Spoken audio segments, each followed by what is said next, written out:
अनुभव हमारा हो गया, बस जान लिया।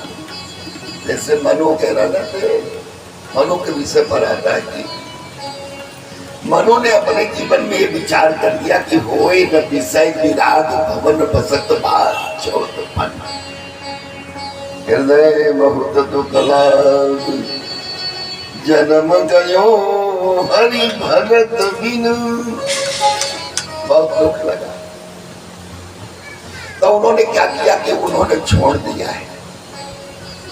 और ऐसे हम लोगों को भी चाहिए कि संसार का अनुभव कर लिया 50 साल, अब इसको हम छोड़ दें। अब क्या करें? अब दूसरा मार्ग तय करें, दूसरा मार्ग तय करें, आध्यात्मिक वाली लाइन, भगवान की प्राप्ति वाली लाइन, सुख और शांति वाली लाइन प्राप्त करें। जीवन में जितना त्याग हो सके, जरूरी नहीं है कि कोई स्वास्थ्य में हमारे गड़बड़ी आ जाए उसको त्याग करें, पर जितना त्याग कर सके अपने जीवन में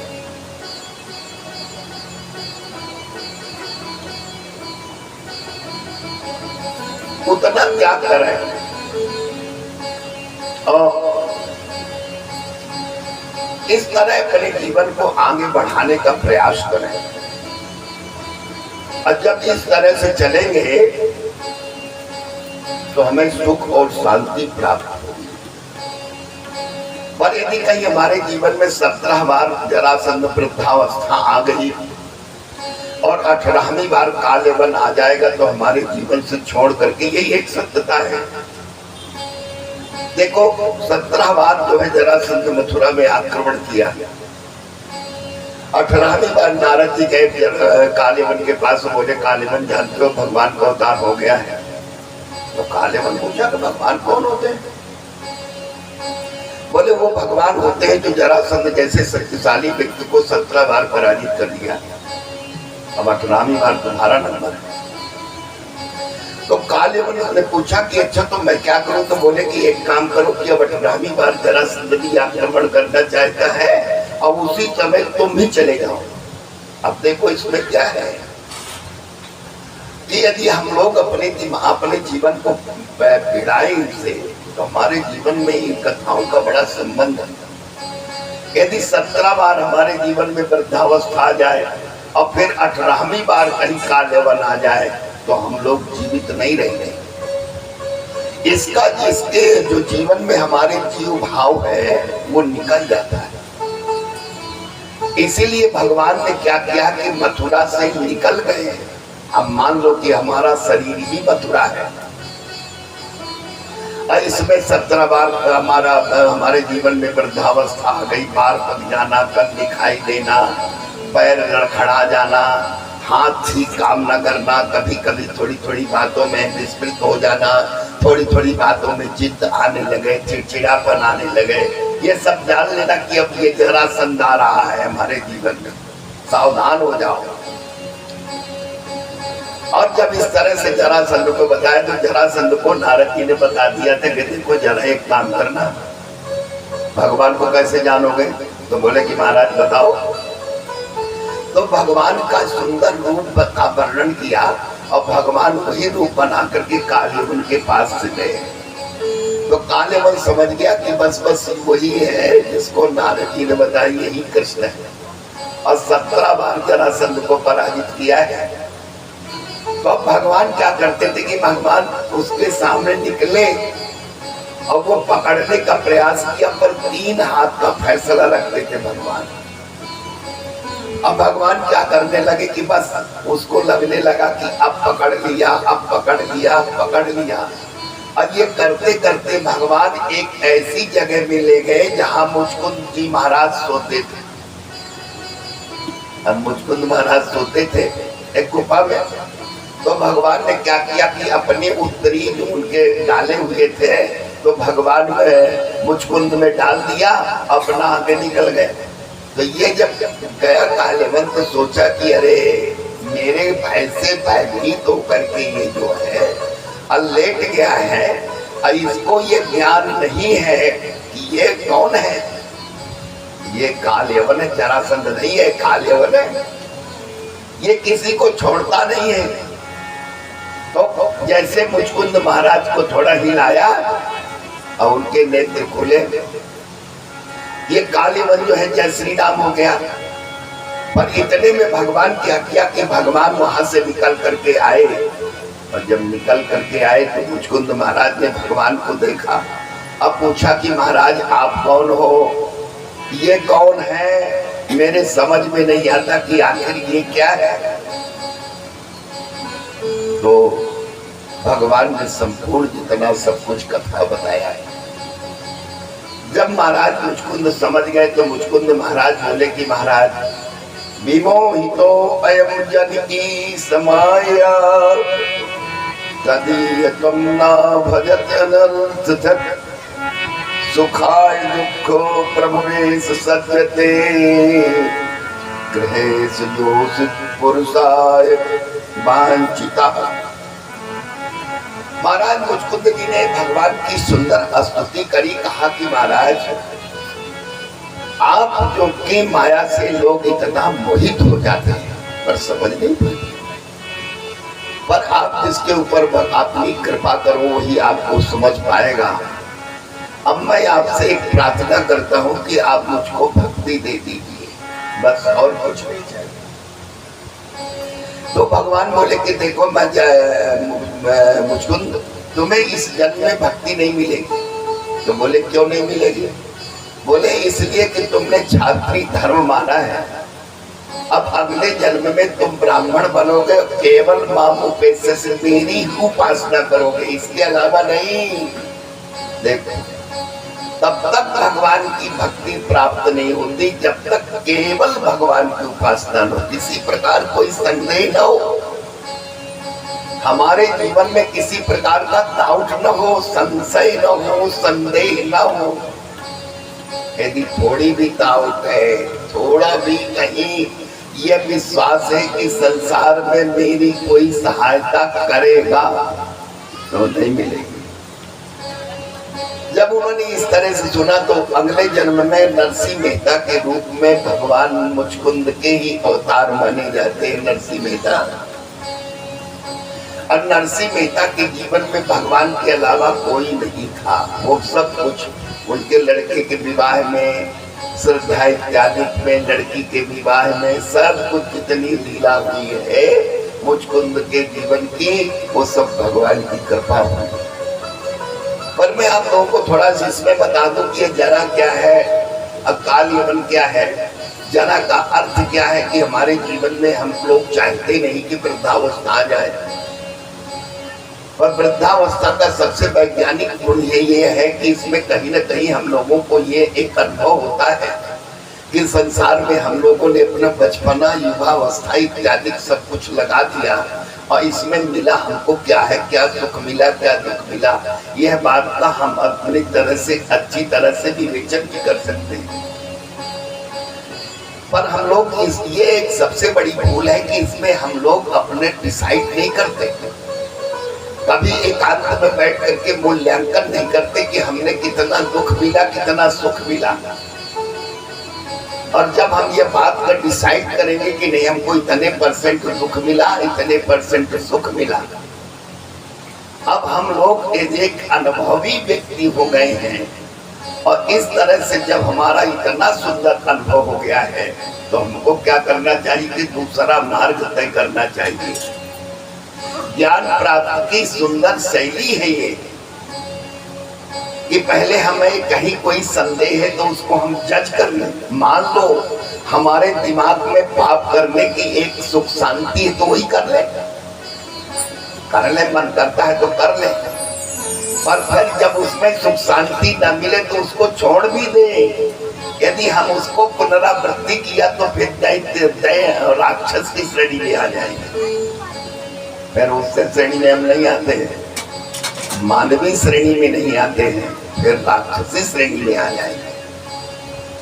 इसलिए यदि कभी किसी का मन ऐसा करना नहीं चाहिए, शास्त्रों में इसको निषिद्ध कहा गया है, बहुत बुरी बात कही गई, बड़ी आलोचना है।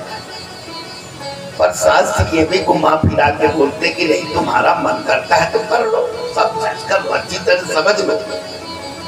और फिर जब समझ में आ जाए तो अपने जीवन में इसको बैठाओ, प्रवचन न करो, बैठाओ और फिर सोचो कि अब हमारे जीवन में हमें काल यमन भी आएगा, काल मृत्यु भी है।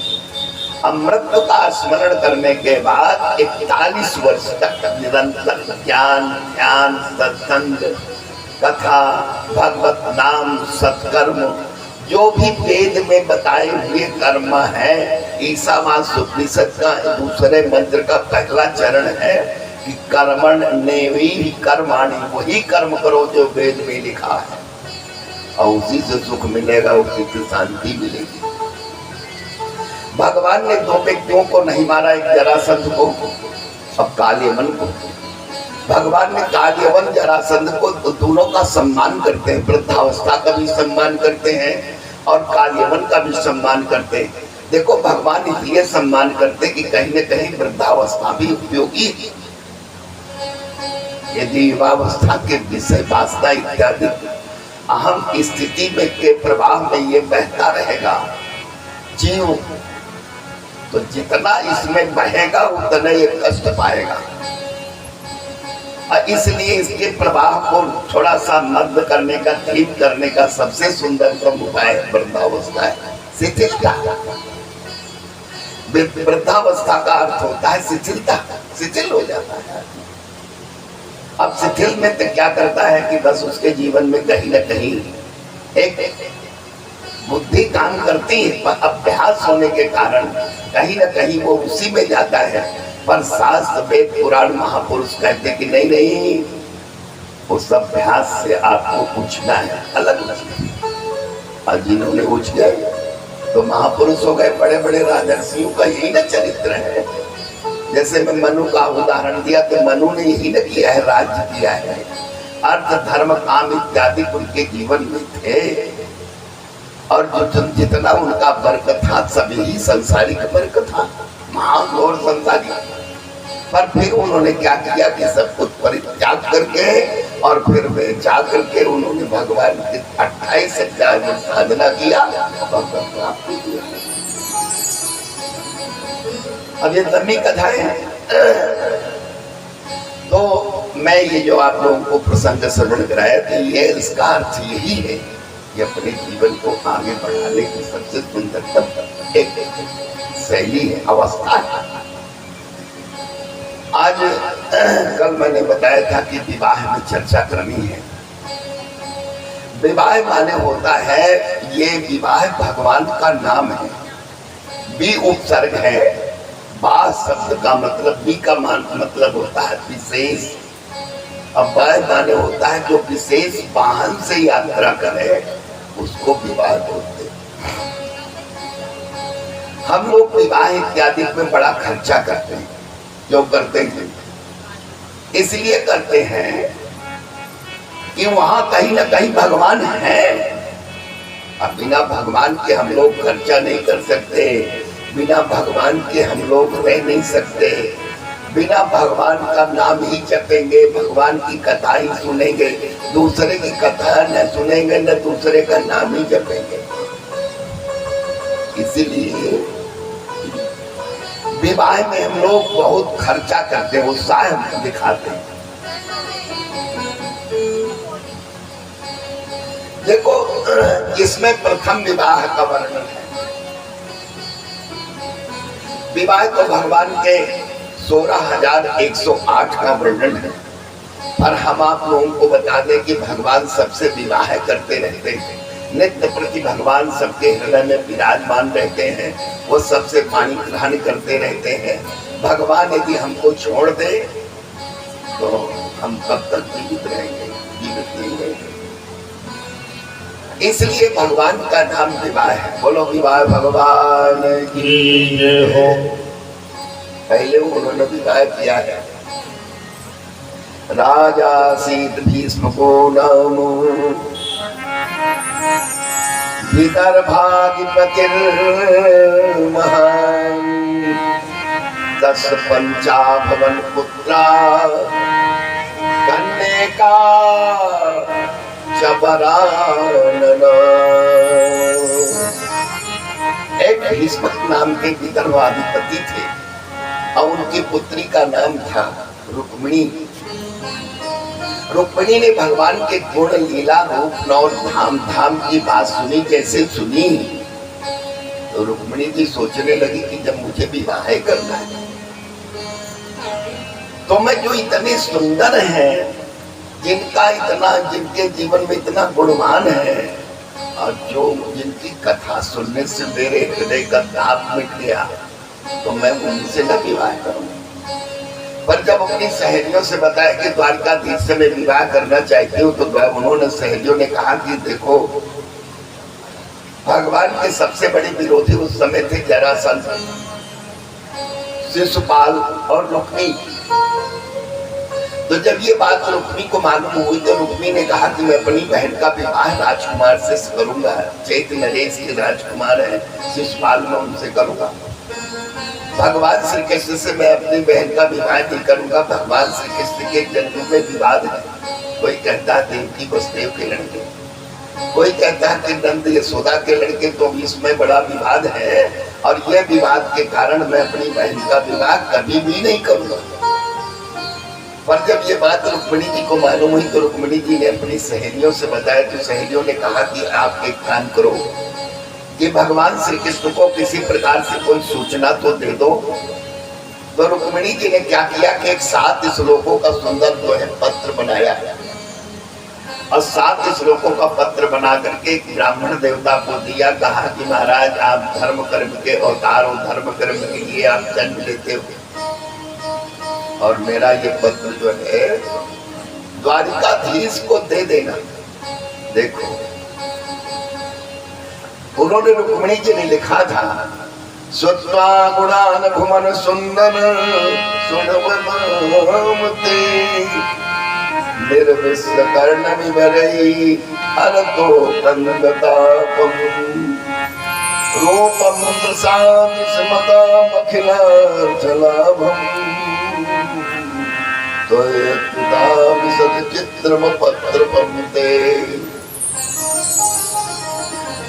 उन्होंने पहले श्लोक में कहा कि महाराज, यदि आप कहेंगे कि ये लड़की कितनी दृष्टि अपने विवाह का स्वयं प्रस्ताव रखती है, तो मैं ये अपने से नहीं बल्कि मैंने सुत्वा गुणान भुवन सुंदर सुनवताम में मैंने आपके गुण और रूप, लीला और धाम को जैसे सुना, तो मेरे जीवन में बड़ा परिवर्तन आया। तो बोले, परिवर्तन क्या आया है? निर्विश्र कर्ण विवरई हरतो अंगतापम। आपकी कथा सुनने से मेरे हृदय का जो ताप था वो मिट गया, और जब मेरे हृदय का ताप मिट गया तो मैंने सोचा कि जिसके कथा से, जिसके नाम से मैंने सुना तो मेरे हृदय का ताप मिट गया, तो मैं उन्हीं से न विवाह करूं। पर मेरे विवाह में बड़ी अड़चन है। बोले, अड़चन क्या है? बोले कि मेरे भाई शिशुपाल और जरासंध इत्यादि आपसे विवाह नहीं होने देंगे। तो आप एक काम करिए कि मेरा विवाह हरण विधि से करिए। और कहा कि मेरे यहाँ ऐसे कुल की परंपरा है कि जिस लड़की का विवाह होना होता है तो गौरी गणेश की पूजा करने जाती हैं और वहीं आप सुंदर मेरा पाणी ग्रहण संस्कार करिए, वहीं से मेरे को स्वीकार कर लीजिए। यदि आप कहेंगे कि ये दहेज के रूप में कुछ नहीं लाएंगी, तो रुक्मिणी जी ने कहा कि देखो, पूर्तेष्ट दत्त नियम व्रत देव विप्रा, मैं नित्य प्रति जो है देवताओं की पूजा करती हूँ, व्रत करती हूँ, गौरी गणेश की पूजा करती हूँ, अनुष्ठान करती हूँ, अब उससे जो कुछ भी मेरे को पुण्य मिलेगा वो मैं लेकर के आती हूँ परेशा भगवान। तो दहेज के रूप में क्या लीजिए मेरे पास से? पुण्य लीजिए। देखो, कभी भी कोई लड़की हमारे घर में आए तो पैसा लेकर के आए तो क्या लाए? कहीं ऐसा ना हो कि वो पैसा आया हो कि उसका पिता कितने गड़बड़ी से पैसा कमाया हो, छल कपट अन्याय से पैसा कमाया हो, अब फिर वो पैसा लेकर के आएगी कोई लड़की घर में, तो क्या उससे कोई सुख शांति होगी?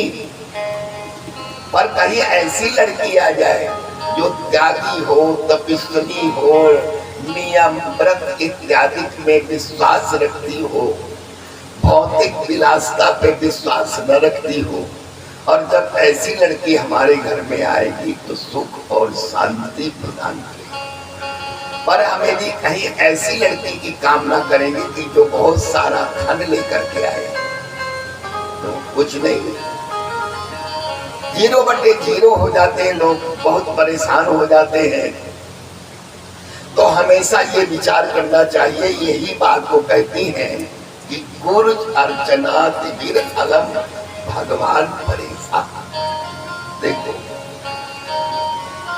लड़कियों को शिक्षा दीक्षा तो ठीक है, पर उन्हें त्याग और तपस्या भी उनके जीवन में होना बहुत जरूरी है।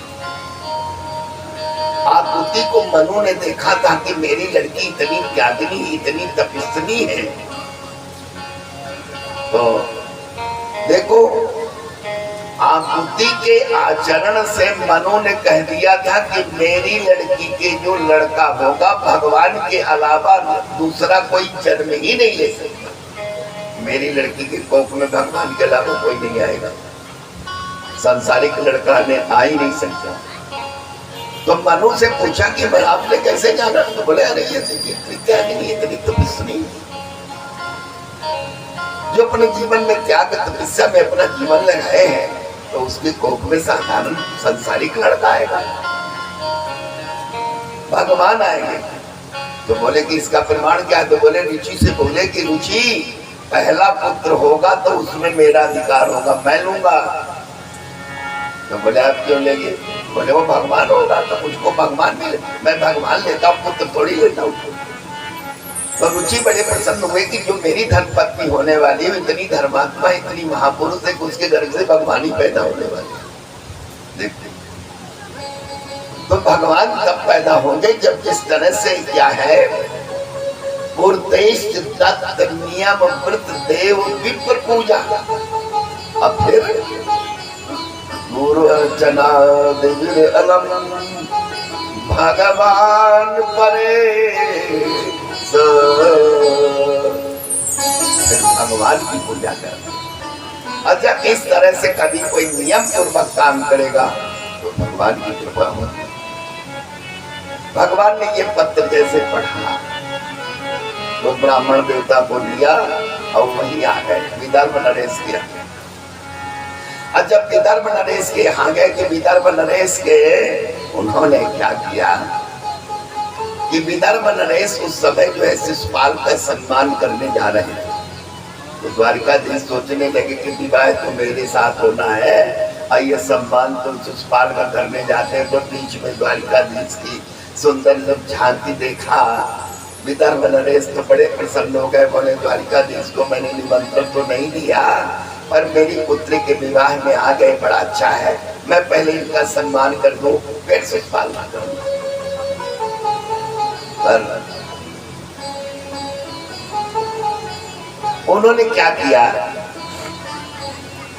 कि भगवान वही मंदिर गए और रुक्मिणी जैसे मंदिर से निकली तो भगवान की तरफ देखा। देखो उनकी दृष्टि भगवान में जैसे पड़ी तो जितने लोग थे भगवान की और रुक्मिणी जी की सुंदरता को देख करके मुग्ध हो गए।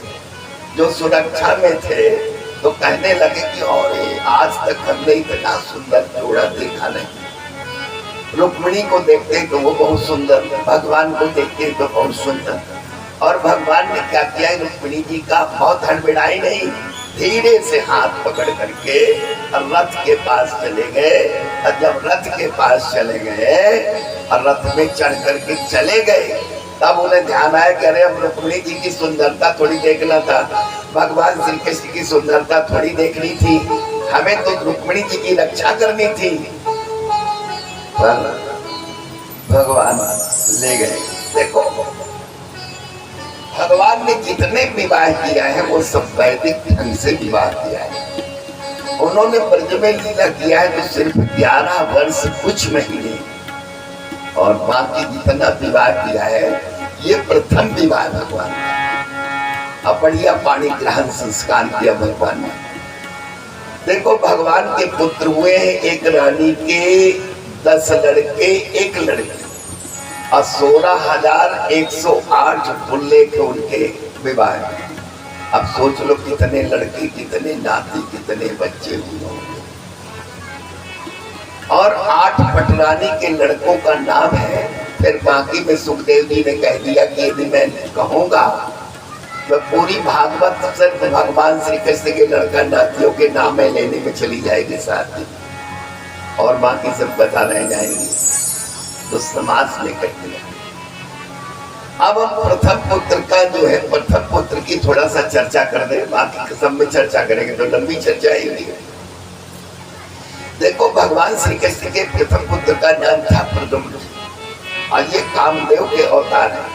इनका संबंध राम कथा से कि एक दिन तारकासुर के अन्याय अत्याचार को ब्रह्मा जी ने देखा, तो देख करके ब्रह्मा जी सोचने लगे कि अरे ये इसके अन्याय अत्याचार से बड़े दुखी हैं लोग। और दुख का कारण क्या है कि ये इतना सबल हो गया है कि इसने भगवान से वरदान मांगा था ब्रह्मा जी से कि मेरी मृत्यु भगवान के शिव के पुत्र से हो। अब वो पुत्र जो मन गढ़ंत न हो कि मन से भगवान बना दे, संकल्प से बना दे। जैसे हमारे यहाँ पहले परीक्षा होती है, फिर तिलक चढ़ता है, फिर विवाह बारात जाती है और फिर विवाह होता है। तो बोले कि जब इस तरह से भगवान से अपना विवाह करे, अब उससे जो पुत्र प्रकट हो उससे मेरी मृत्यु हो। पर इसने सोचा कि सती जी तो है नहीं, अब भगवान से अखंड समाधि में विराजमान है, अन्ना ये विवाह करेंगे, अन्ना पुत्र होगा, अन्ना मेरी मृत्यु होगी, मैं अजर अमर हो गया। तो ब्रह्मा जी ने देखा, बोले ओ देखे विधि सब देवो दुखारे, देखे विधि सब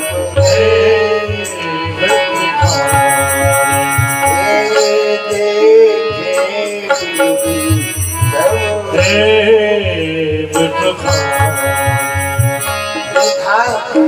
सभी लोग। तो ब्रह्मा जी ने क्या किया कि ब्रह्मा जी कामदेव को बुलाया। कामदेव को बुला करके ब्रह्मा जी ने कहा कि काम करो, एक काम करो। कामदेव ने कहा कि सरकार मेरे लिए क्या आज्ञा है? तो बोले कि एक काम करना है, भगवान शिव को, भगवान समाधि में है भगवान शिव, तो भगवान शिव को समाधि से थोड़ा जागृत करना है। तो कामदेव ने क्या किया, अपने सिर पे हाथ पटका। अब बोला महाराज जानते हो भगवान शिव के विरोध का फल क्या होगा? तो बोले कि नहीं नहीं कुछ नहीं होगा।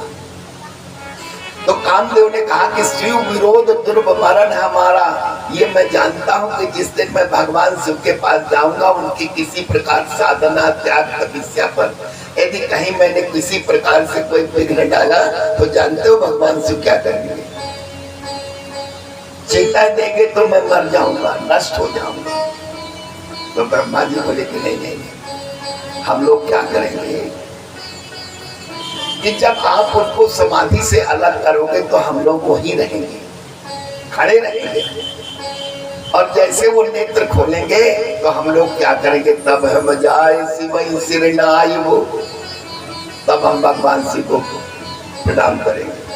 और फिर प्रणाम करने के बाद भगवान शिव से कहेंगे कि निज नैनन देखा चाहि नाथ तुम्हारे विवाह, हम अपने नेत्रों से आपका विवाह देखना चाहते हैं।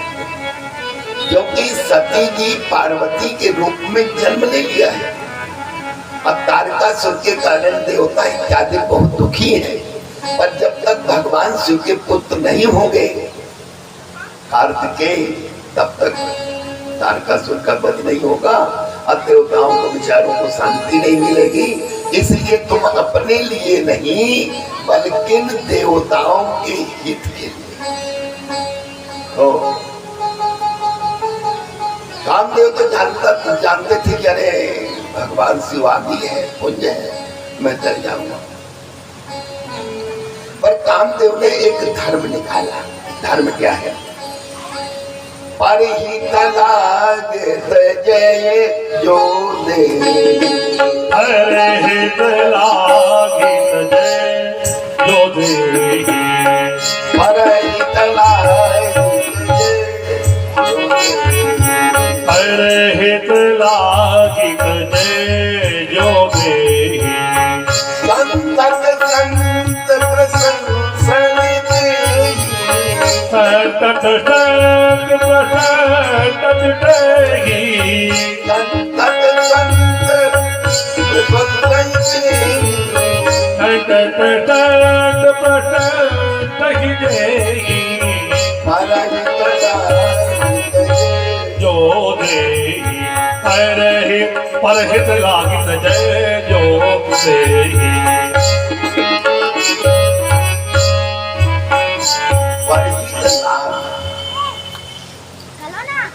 देखो उन्होंने क्या किया, कहा कि देखो परहित के लिए जब कभी कोई अपना शरीर परित्याग कर देता है,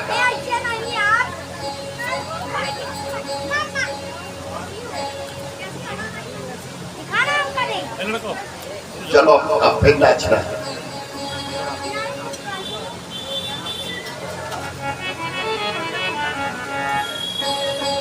तो मैं ये बता रहा था कि कामदेव ने एक बड़ी सुंदर व्याख्या की कि यदि कहीं परहित के लिए मेरा जीवन चला जाएगा तो ठीक है, संत महात्मा इसकी प्रशंसा करते हैं, तो कहीं ना कहीं ये धर्म बनता है। और ये उद्देश्य लेकर के उन्होंने क्या किया कि कामदेव गए पर भगवान शिव पर अपना प्रभाव डाला, पर भगवान शिव की अखंड समाधि लगी थी। भगवान शिव किसी प्रकार से उनके जीवन में किसी प्रकार का कोई परिवर्तन नहीं हुआ। तो कामदेव ने क्या, कामदेव के पास जो है 5 बाण रहते थे और वो 5 बाणों का सुंदर उसने प्रयोग किया। और जैसे प्रयोग किया तो भगवान शिव ने क्या किया, भगवान शिव ने नेत्र खोला और नेत्र खोल करके भगवान शिव ने क्या किया कि चारों तरफ देखा पर कोई दिखाई नहीं दिया।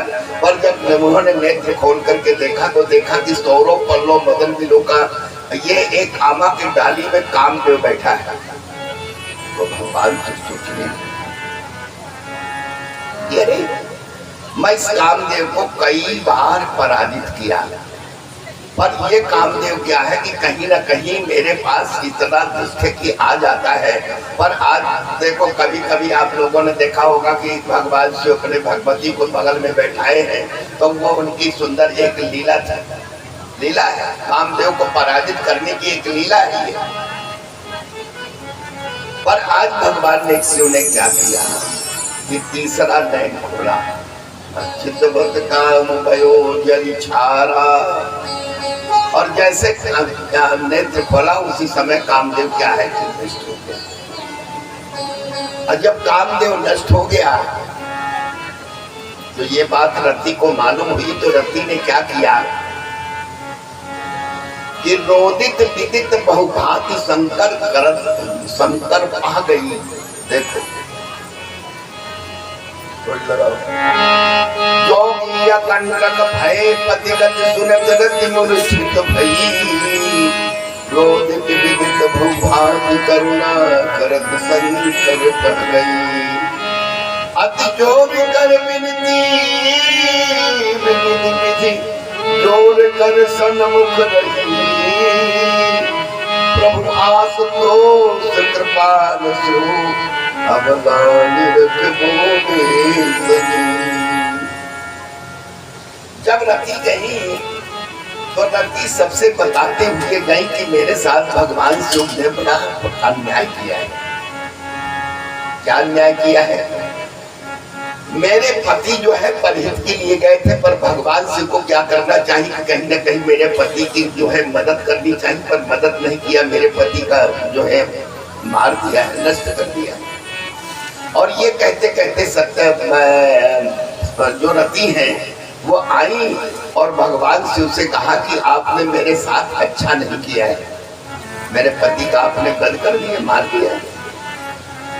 तो जब भगवान शिव के सामने खड़ी होकर के हाथ जोड़ करके रति ने कहा, तो अगला निरख बोले सही भगवान शिव बोले कि आप ठीक कहती हो कि मैंने आपके साथ अच्छा नहीं किया, पर आप देवी चाहती क्या है? तो रति ने कहा कि एक काम करिए कि मेरे पति को दे दीजिए।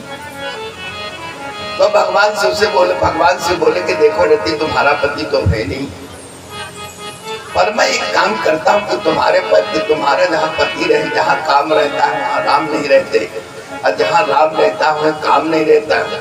तो ये बताइए कि अब उन्होंने कहा कि मैं जो है अब तुम्हारे पति को भगवान से जोड़ता हूँ। तुम्हारे पति जो है वो कृष्ण तनय हुई है, पति तोड़ा बचनाया नहीं था हो ये न मोरा कृष्ण तनय हुई है पति तोड़ा, बचन आन था हो ये न मोरा, बचन आन था हो ये न मोरा, कृष्ण तनय हुई है पति तोड़ा, कृष्ण तनय हुई है पति तोड़ा। उन्होंने कहा कि जब ये रति को वरदान मिला, अब इसमें एक कथा ये है कि संबासुर ने भी वरदान मांग रखा था कि मेरी जो मृत्यु हो वो कामदेव से हो। उसने इसलिए वरदान मांग रखा था कि ये जाना था कि भगवान शिव जो है, भगवान शिव ने कामदेव को भस्म कर दिया है, और जब कामदेव को भस्म कर दिया तो कामदेव है नहीं, और न कामदेव रहेंगे न मेरी मृत्यु होगी। और रति के लिए क्या किया कि रति के लिए त्याग का विषय किया था संबासुर। तो रति भगवान शिव से प्रार्थना करी, बोली कि महाराज जब आप संबासुर को जो है इस तरह का वरदान दे दिया है तो मेरा सतीत्व तो नष्ट हो जाएगा। और जब इस तरह से उन्होंने क्या किया कहा, तो भगवान शिव ने क्या किया कि भगवान शिव ने रति को कहा महामाया महामाया विनाशिनी दोनों विद्या दे दिया। कोई बोले जब तुम्हारे पास संबत्सुर आए तो महामाया महामाया विनाशिनी दोनों शक्ति का प्रयोग कर देना, और इस तरह से वरदान दे दिया। पर आज रति के पास नारद जी गए और बोले कि देखो अब भगवान श्री कृष्ण के प्रथम पुत्र पैदा होने वाले हैं, तो एक काम करना, अब तुम सजग हो जाओ। तुम्हें ये ज्ञान नहीं है कि जब रति भगवान ने कामदेव को भस्म किया था, अब फिर रति को वरदान दिए तो दिया था, क्या दिया था कि कृष्ण तनय हुई है पति तोड़ा।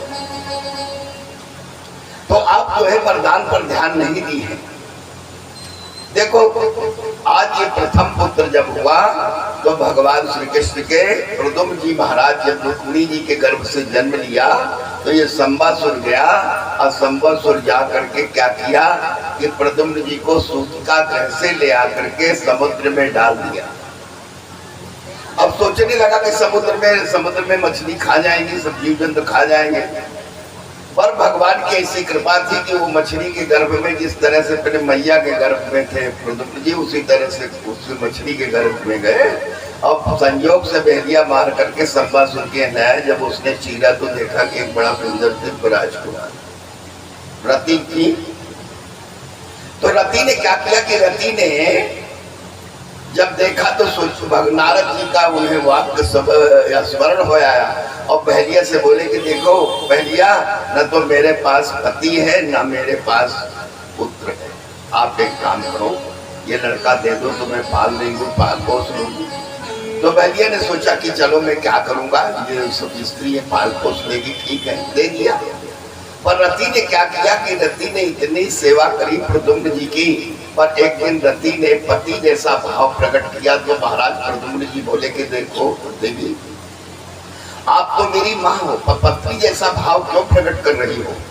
तब रति ने कहा कि अरे मैं जन्म जन्मांतर से आपकी पत्नी हूँ, मेरा नाम रति है, आप काम के अवतार हो, आप भगवान नारायण के पुत्र हो, आपकी माँ का नाम रुक्मिणी है। रुक्मिणी हमेशा सोचती है कि कोई ऐसी शक्ति थी जो मेरे पुत्र को 100 सहित ले गई, शरीर सहित ले गई, अब कोई ऐसी शक्ति नहीं है कि जो मुझे पुत्र मिला दे। एक काम करो, इसका वध करके और मेरे को लेकर के आप द्वारिकापुरी जाओ, आपकी माँ बहुत दुखी रहेगी। जब ये बात प्रद्युम्न जी को मालूम हुई तो उन्होंने क्या क्या शंबासुर का वध किया और वो रति को लेकर के और द्वारिकापुरी गए। द्वारिकापुरी के जब देखा कि दिव्य सुंदर प्रद्युम्न जी का स्वरूप जैसे वर्णन है भगवान की ही सदृश था। नया व्यक्ति जब कोई देखता था तो उसे भ्रम हो जाता था कि ये प्रद्युम्न जी है कि भगवान श्री कृष्ण। और इस तरह से जब आकर के नारद जी ने बताया तो सब लोग बड़े प्रसन्न हो गए, जैसे हम लोग प्रशंसा करते कि इसकी कितनी सुंदर भाग्य है, कि कितने सुंदर है, भगवान श्री कृष्ण की तरह ये पुत्र आ गया, पुत्र वधू आ गई, रति आ गई, इत्यादि सुंदर एक मांगलिक महोत्सव मनाया गया द्वारिकापुरी में। बोलो द्वारिकाधीश की जय हो। आसीत सत्राजित सूर्यो भक्तस्य परम सखा प्रीतस्मिन् मणि प्रदतो सूर्यतुष्टस्मान्तकम्। एक सत्राजित थे, सत्राजित भगवान सूर्य नारायण के बड़े भक्त थे, उनको सूर्य नारायण प्रसन्न होकर के एक मणि प्रदान किया और वो मणि इतनी सुंदर थी कि 8 बार सोना नित्य प्रति देती थी। पर एक दिन भगवान श्री कृष्ण ने सत्राजित को बुला करके कहा कि देखो सत्राजित, इस मणि का राष्ट्रीयकरण कर दिया जाए और राष्ट्रीयकरण करने से इस मणि में शब्दादि को लाभ मिलता है, पूरे संपूर्ण द्वारिकापुर वासियों को मिलेगा। तो सत्राजित ने कहा कि महाराज ये मणि जो है तो अपने लिए त्याग तपस्या किया है। पर जब ये बात मालूम हुई सत्राजित भगवान श्री कृष्ण को, पर सत्राजित के भाई का नाम था प्रसेन। जब प्रसेन ने सुना तो प्रसेन कहने लगे कि भैया जानते हो भगवान श्री कृष्ण को, वो कभी किसी से मणि तुमसे छिनवा सकते, तो एक काम करो कि ये मणि मेरे को दे दो, जब भगवान कभी तुम्हारे ऊपर आक्रमण करेंगे तो जानते हो मणि लेने के लिए तो तुम्हारे पास तब आएंगे, मणि मेरे पास है। और एक दिन सत्राजित को जब दे दिया तो सत्राजित अपने कंठ में धारण करके मणि में को ले धारण करके शिकार खेलने गए। तो एक शेर देखा कि मणि सत्राजित धारण किए हैं, तो सत्राजित का वध करने का, वो प्रसेन का वध करने के बाद उन्होंने प्रसेन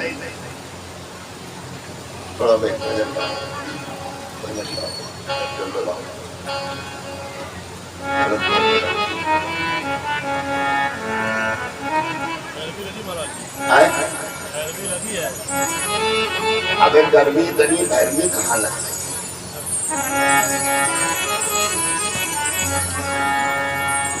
गर्मी में नहीं गई है, जगत हो जाता है ना, ठंड में लगाए ठंड।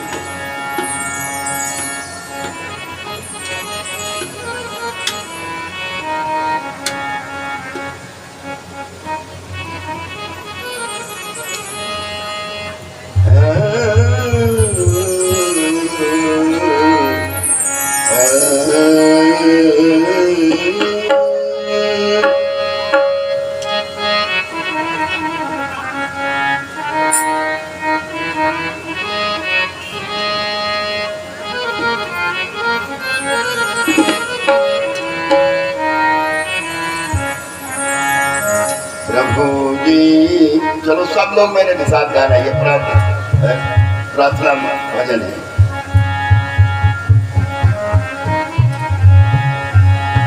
प्रभु जी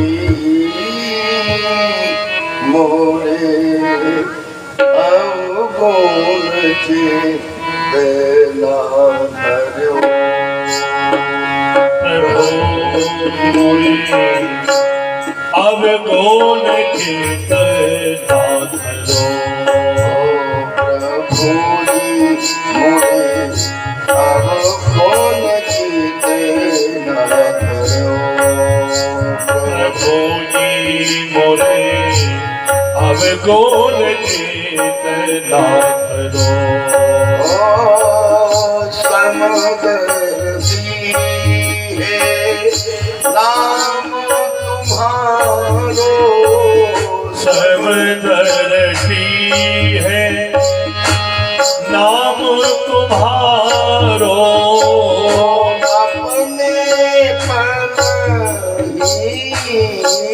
जय हो प्रभु जी मोरे अब कौन चित ना धरो। प्रभु जी मोरे अब कौन चित ना धरो। एक लोहा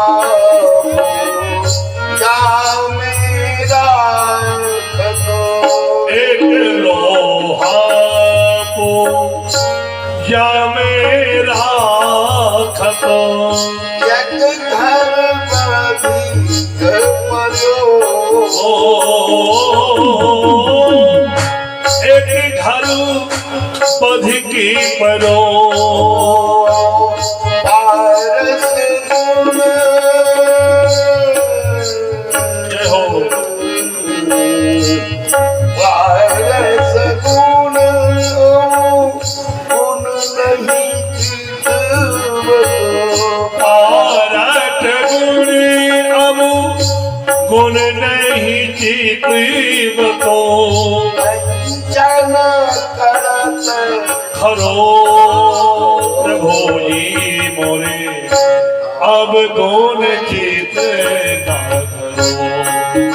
प्रभु जी मोरे अब कौन चित ना धरो। प्रभु जी मोरे अब कौन चित ना धरो।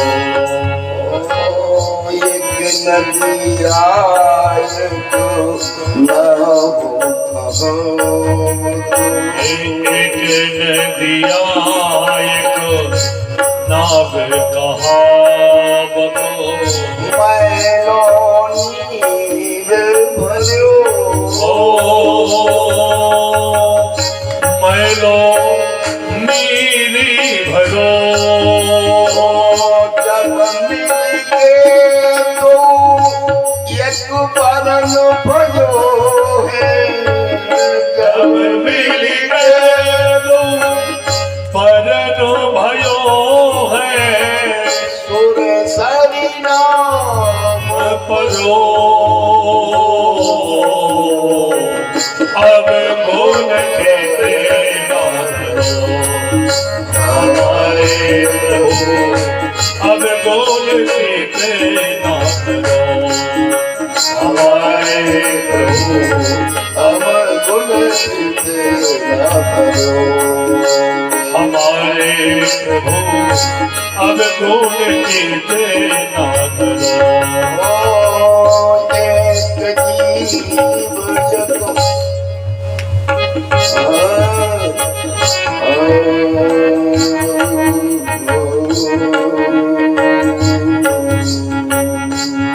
जय हो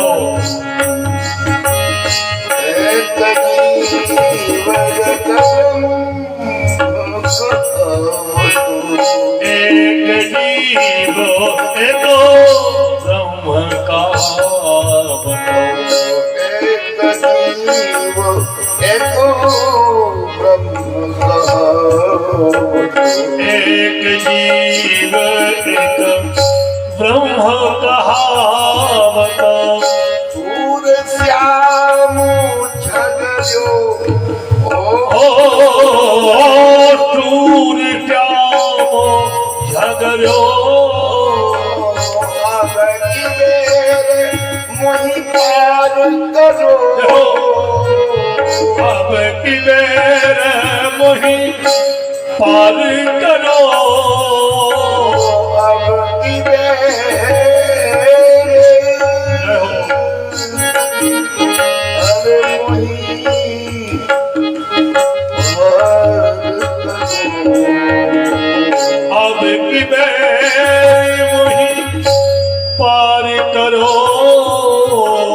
नहीं बनता हमारे प्रभु अब कौन चीते ना धरो हमारे प्रभु अब कौन चीते ना धरो अब कौन चीते ना धरो अब कौन चीते ना धरो हमारे प्रभु अब कौन चीते ना धरो हमारे प्रभु अब कौन चीते ना अब कौन चीते ना अब कौन चीते ना धरो बोले वृंदावन बिहारी लाल की जय हो भागवत महापुराण की जय हो हनुमान जी महाराज की की जय हो गुरुदेव भगवान की की जय हो सब संतन की की जय हो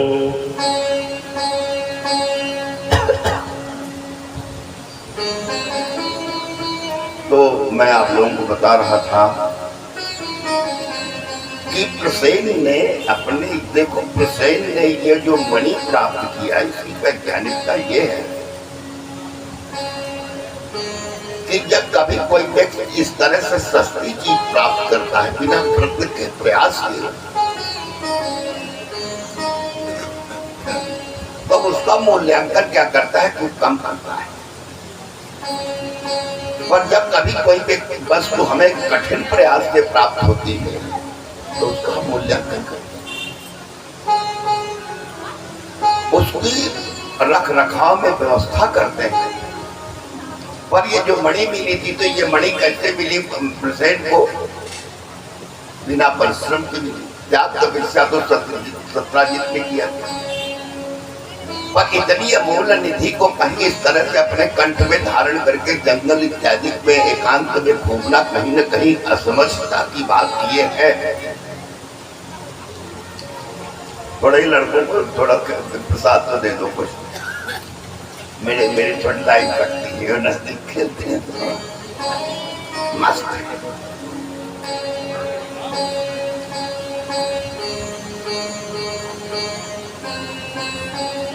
बैठिए ना उनको थोड़ा कुछ प्रसाद दे दो बैठ नहीं सकते हैं बड़े बड़े नहीं बैठ पाते इसमें तो कहाँ वो लड़के बैठ पाएंगे ऐसा कहाँ है। तो मैं ये बता रहा था थोड़ा प्रसाद दे दो बेटा नीचे दे दो।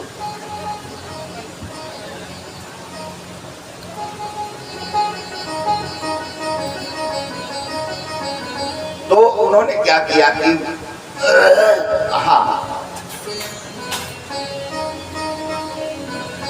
कि ये जब शेर ने मार करके मणि ले लिया तो वही जामवंत जी थे। जामवंत जी ने देखा कि ये शेर मणि लिया जाता है इतनी अमूल्य थी नहीं तो जामवंत जी ने शेर को मार करके मणि ले जा करके जामवंत जी को दे दिया। पर ये क्या करने लगे सत्ताजीत कहने लगे कि मेरे भाई को मार करके मणि भगवान श्री कृष्ण ने ले लिया। देखो भगवान श्री कृष्ण के ऊपर मिथ्या कलंक लगाया। पर भगवान श्री कृष्ण क्या किया कुछ लोगों को लेकर के गए तो पहले देखा कि एक घोड़ा मिला फिर शेर मिला फिर एक गहन गंभीर गुफा मिली और जब उस गुफा में प्रवेश किया भगवान ने तो देखा कि एक मणि लिए हुई एक लड़की खेलती है। तो जब जामवंती जी भगवान को देखा तो क्या किया कि बड़ी जोर से चिल्लाई और जैसे चिल्लाई तो जामवंत जी उसी गुफा में थे।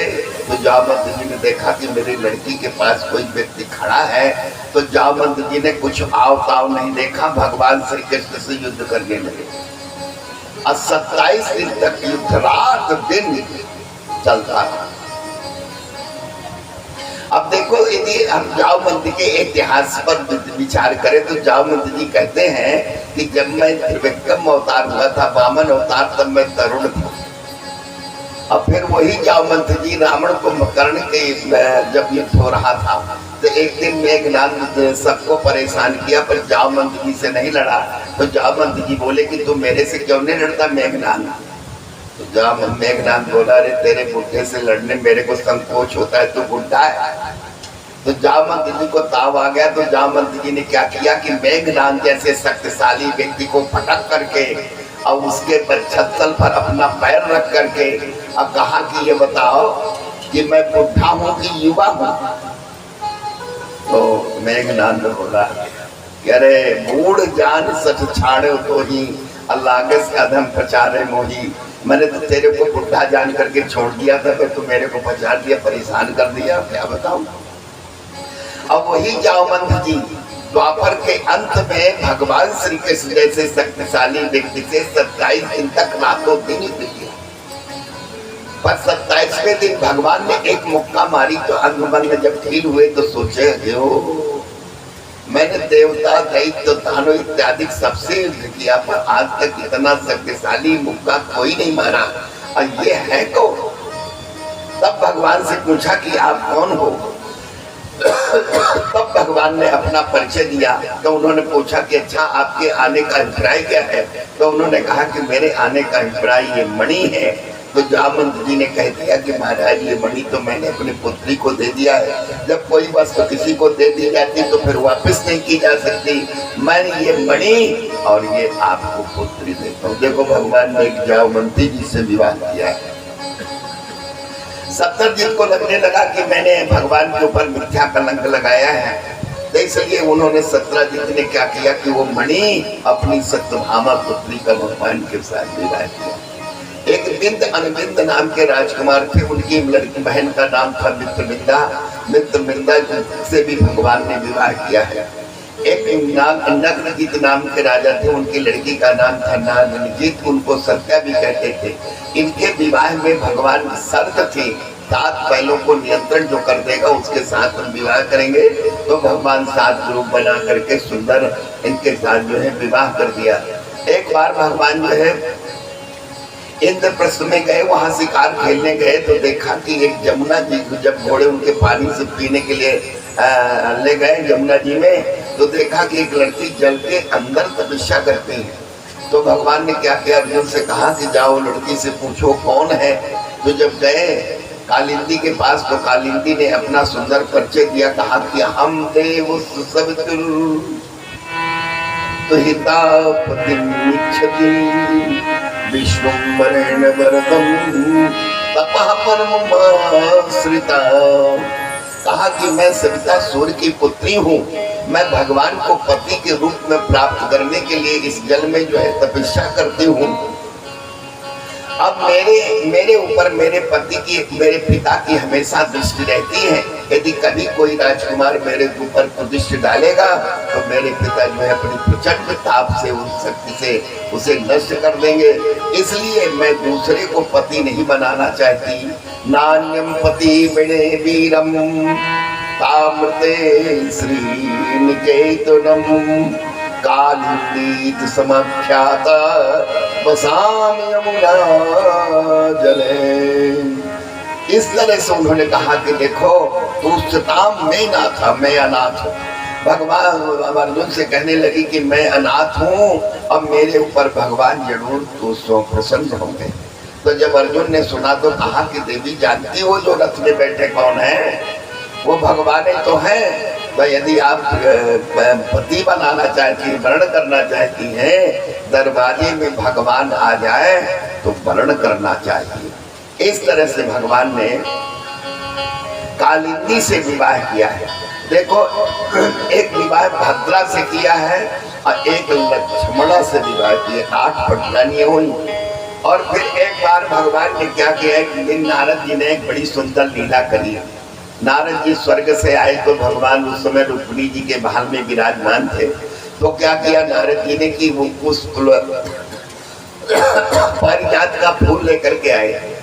तो पारिजात का फूल जो है भगवान के चरणों में जैसे चढ़ा दिया नारद जी, तो भगवान ने क्या किया कि वो फूल दे दिया रुक्मिणी जी को। अब इधर क्या किया कि सबसे मानदेय रानी थी सत्यभामा जी। तो सत्यभामा के पास गए, बोले कि ये बताओ सत्यभामा, 8 पटरानियों में सबसे ज्यादा भगवान किसको मानते हैं। तो सत्यभामा जी बोली कि वो तो मेरे को मानेगा और किसको मानेंगे, ये बड़ी मानदेय थी। तो बोले क्यों, बोले कितनी बड़ी संपत्ति है द्वारिकापुरी में, आधी मेरे पिता की, तो मेरे को माने किसको मानेंगे। तो नारद जी बोले कि मैं यही देखना चाहता था, स्वर्ग से एक फूल लेके आया। अब मैं सोच रहा था कि जिसको भगवान श्री कृष्ण दे गए ये फूल, वही मानदेय सबसे ज्यादा मानदेय रानी हुई होगी। तो ये तो फूल मैंने दिया और रुक्मिणी जी को दे दिया भगवान ने। तो सत्यभामा को भवन में चली गई, बड़ी नाराज हुई। जब भगवान श्री कृष्ण आए तो भगवान श्री कृष्ण से कहा कि आपने वो पारिजात का फूल कहाँ किसको दिया है? तो बोले कि देवी मैं क्या बताऊं, मैं तो रुक्मिणी जी के महल में था और रुक्मिणी जी को दे दिया। तो बोली सत्यभामा जी बोली कि ना मैं जानती हूँ कि आप ज्यादा सबसे ज्यादा रुक्मिणी जी को मानते हो। तो सत्यभामा से बोले भगवान बोले कि देखो सत्यभामा, यदि तुम्हें मैंने फूल दिया है तो मैं तुम्हारे घर में पारिजात का पेड़ लगा दूं तुम्हारे महल में। और भगवान ने क्या किया कि गरुड़ में बैठे सभार्या